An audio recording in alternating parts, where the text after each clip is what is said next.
Hello, race fans. Welcome back to the USF Pro TV studio. I'm Rob Howden. It's time for the second installment of our brand new preseason show series. Of course, getting things kicked off last week with the owner himself, Dan Anderson, came on to talk about kind of the genesis of the USF 2000 program all the way back in 1991, then, of course, bringing it back again in 2010.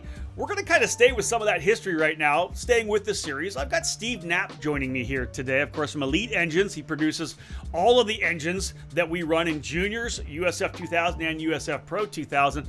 But Steve's been around a long time. He was back running in those early days of USF 2000, so much history there. A noted driver with a fantastic pedigree. And again, Steve's a guy that's going to be able to give us a lot of insight into what is one of the key programs, of course, in our series. You know, we talk about the spec series that we have, the Tatis chassis, Continental tires. But in the back of every one of those cars is an engine that came through Elite Engines, their shop in Wisconsin. They built all the engines that we have in the program to make sure everybody is on a level playing field. So again, let's bring Steve Knapp in here right now. This is going to be a fantastic interview. Lots to talk about. Let's see if we can dial him in here. Let's get him in. I think he's in Wisconsin. There he is. Steve, how are you? Good. How are you doing, Rob? I am good. I'm down in Florida right now, so it's a little cool here, but I have to expect a little cooler up in Wisconsin right now. Yeah, it's been hovering around zero here for a couple days. Wow. 3 days. Yeah. So again, but we're you're only used to that. What's that? Oh, I said you're used to that. Yeah, in Canada, 100%. Yeah. But it's nice down here in Florida right now, and that's where you're going to be in a couple of months when we get down here for St. Petersburg. We're not that far away from spring training at NOLA Motorsports Park as well. Still, a number of weeks away from that. The first thing I wanted to get into was I wanted to dive a little deeper in. You know, people watch the broadcasts. They know about Elite Engines. They know about yourself and your son, Logan.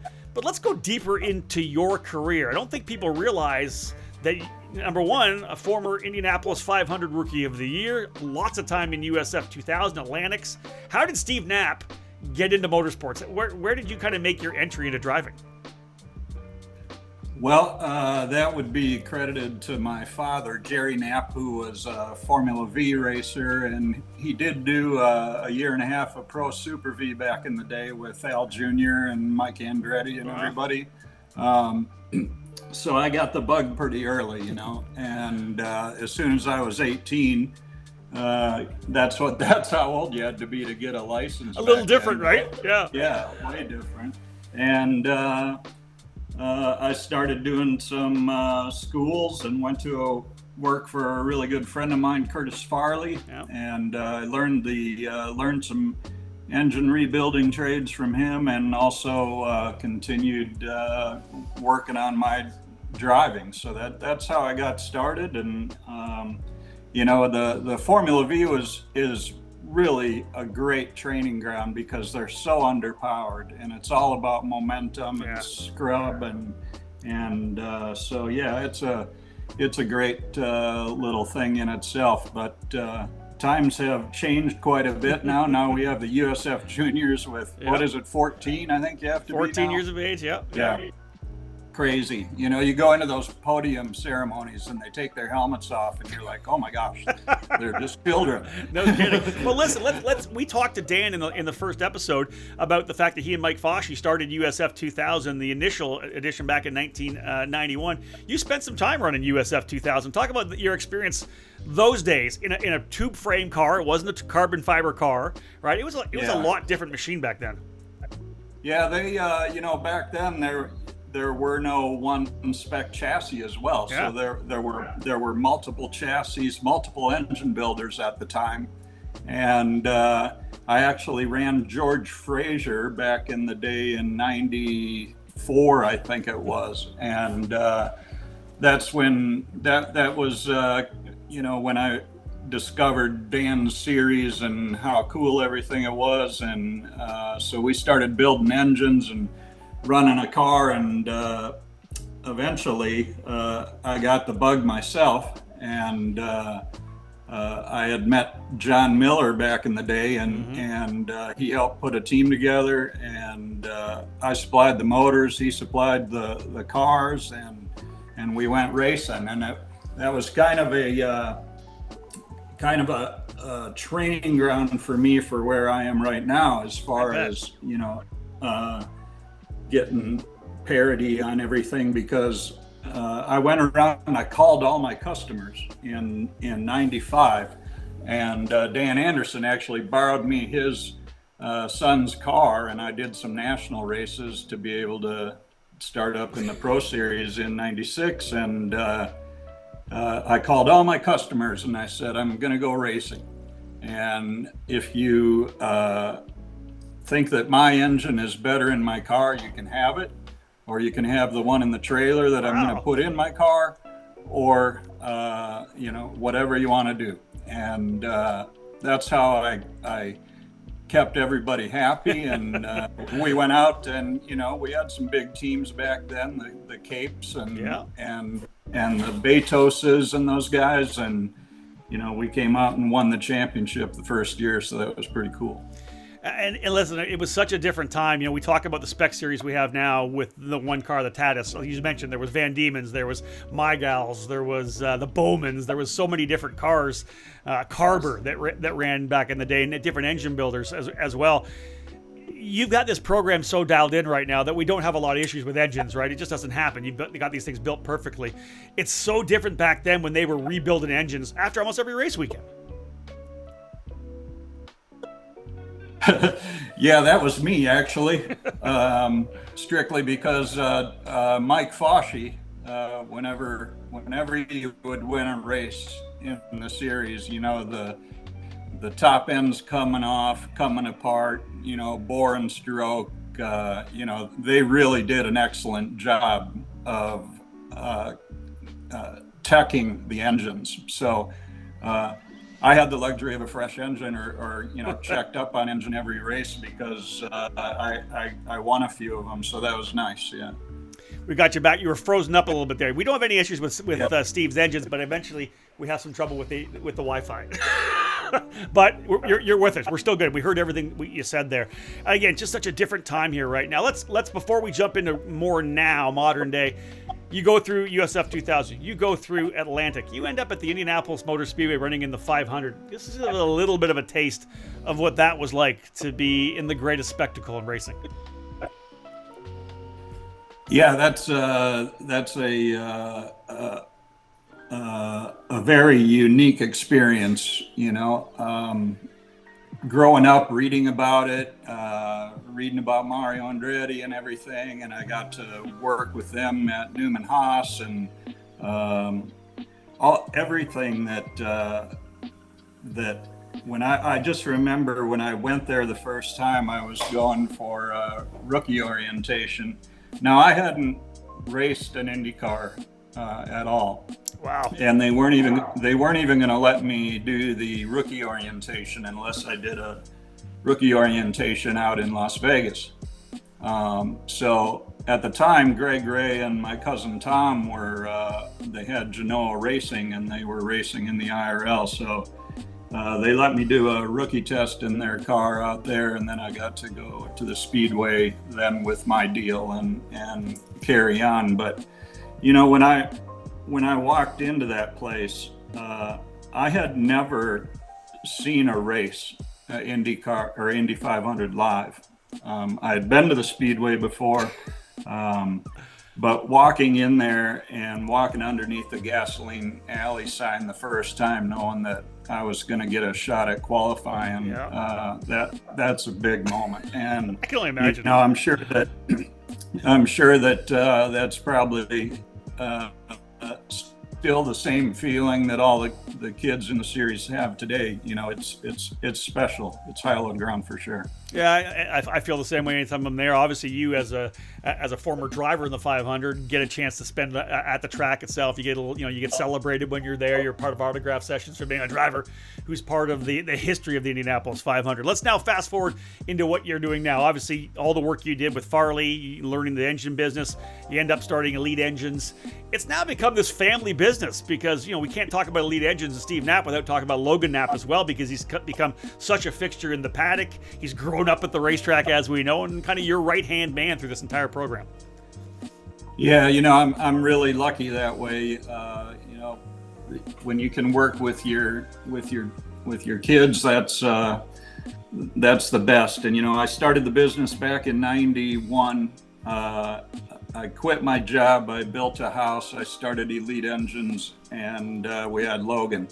So that's how we kicked it off. And I have pictures of Logan ripping apart Ford Pinto engines. When he's 6 years old, we'd just lay out all the tools and the impact gun, and he'd just go to town. So that's awesome. He's been there forever, but he's grown up through it. And one of the advantages of having him along was, when we started going to this carbon car, I knew the electronics were a pretty big thing just from my experience in Atlantic and stuff. But, these cars, the gearbox is electric. There's a lot of things that are talking to each other, while the car is running. Yeah. And Logan really dug in and, got the technical point of the car. I think he knows more than anyone in the world about this car on the electronics side, and he loves it. Long hours and all that stuff, we all still do it. We're trying how to figure out not to do that, but so but I don't think you would having the family involved makes it a special thing, and that's just like Dan Anderson himself with Michelle. Yeah, and listen, when we go to Wisconsin, when we're at Road America, I know that you guys kind of are front and center there. We make sure that we celebrate what you guys do, being close to the shop in West Bend. But what kind of pride do you have? Sitting there when we have 65 Elite engines on the racetrack at some of our big events, it must be a big sense of pride to see all those guys out on the track busting around there. Yes, it is. I really like to catch up on my naps while I'm there if possible, because like I say, we're kind of busting tail back here taking care of it. But yeah, it really kind of hit me when we added juniors, and I knew I was busy. I knew we were busy, and we were just pumping out juniors engines, and it wasn't until I got to NOLA for spring training. Yeah. And I walked down the corridor of race teams there, and I was like, oh my gosh. I was actually like surprised, a little overwhelmed, proud. Yeah, lots of feelings. It's pretty cool. Well, in the last show, Dan and I talked about his development of having USF 2000, then adding in the Pro Mazda at that point that became USF Pro 2000, and of course the Indy Next program. You weren't involved with Indy Next, so you were USF 2000 and USF Pro 2000. We bring in USF Juniors, and I don't think we talk enough about the fact that it's you guys that really took the big hit, because all of a sudden you went from 40 motors to almost 70. And you built probably 30 plus juniors motors, right? It was a big ask for Elite, I think, but we decided to add an extra program that you were going to build all the engines for. Luckily we were set up for it. We still need other parts of our business, but they all support each other. And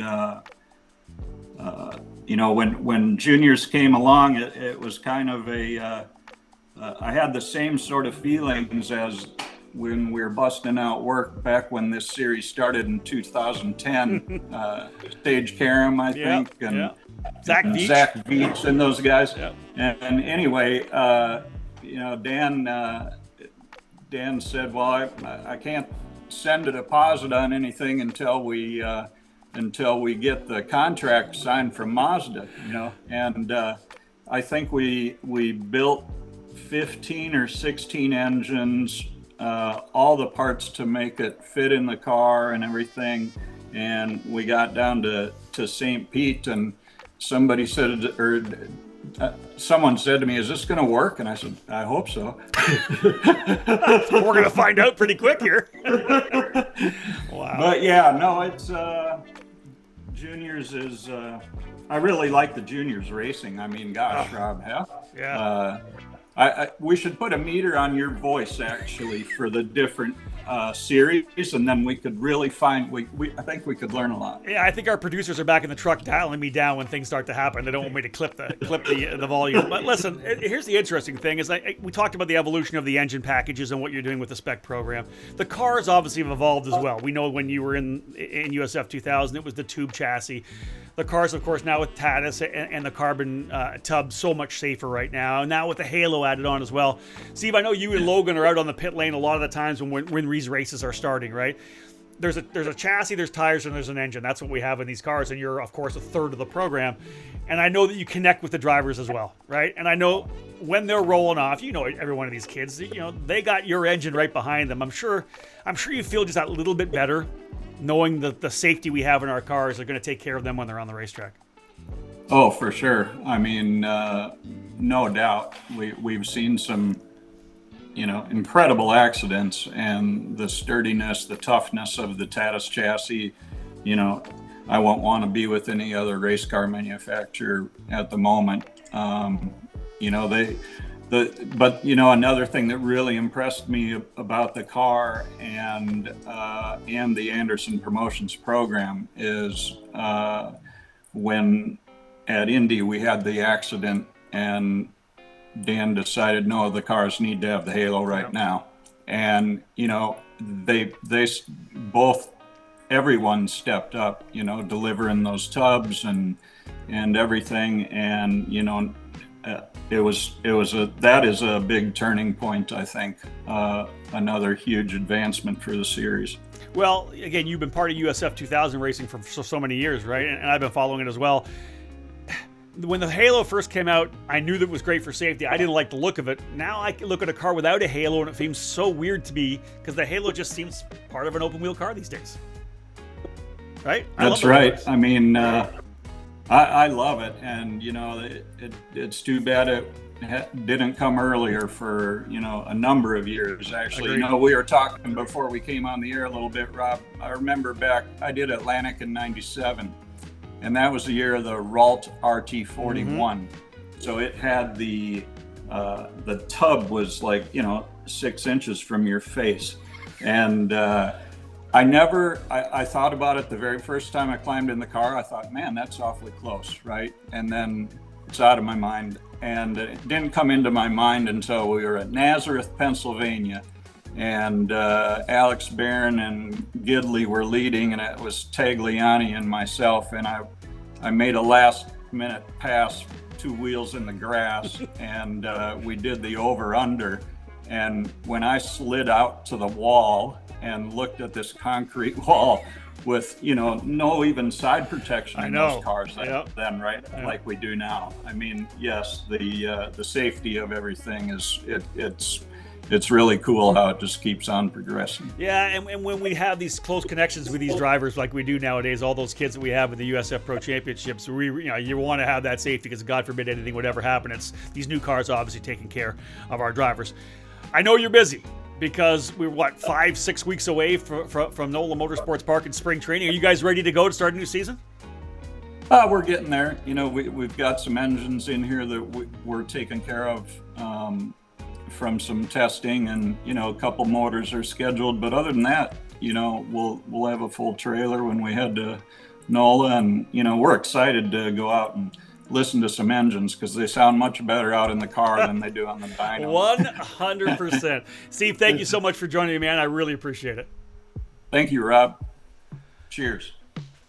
So there you go, folks. Some really cool insight into the engine program, the way the whole thing comes together in terms of what they do at Elite Engines, all those motors get built. Logan and Steve putting all the hours in, and he mentioned very briefly about trying to make sure it was a level playing field. There's that window of horsepower. They want everybody to have exactly the same engine, exactly the same power, and that's what they've been able to deliver since we started this thing back in 2010. And to have a guy like Steve Knapp with so much experience in the industry as both a driver and an engine builder for so many decades is just a huge component of the success that we have here in the USF Pro Championships presented by Continental Tires. That is the second episode. We are into it right now. Who do we have up next? Oh, that's right. Coming up next week, I'm looking forward to this one a lot because another driver who's kind of came through our program in a bit of a different way, but it's a fantastic story in the NTT IndyCar Series. Former USF Pro 2000 champion Stingray Robb's going to be joining me for the next episode. That's going to be a fantastic interview for sure. I'm looking forward to talking to that young driver out of Idaho. Again, into this program, just a couple of weeks away, folks, from getting to NOLA Motorsports Park for spring training. The 2025 season almost underway. Hope you're enjoying our first couple of shows here. We got more to come, 4 more shows still to come before we go to NOLA. Thanks for tuning in. My name is Rob Howden. Bye for now.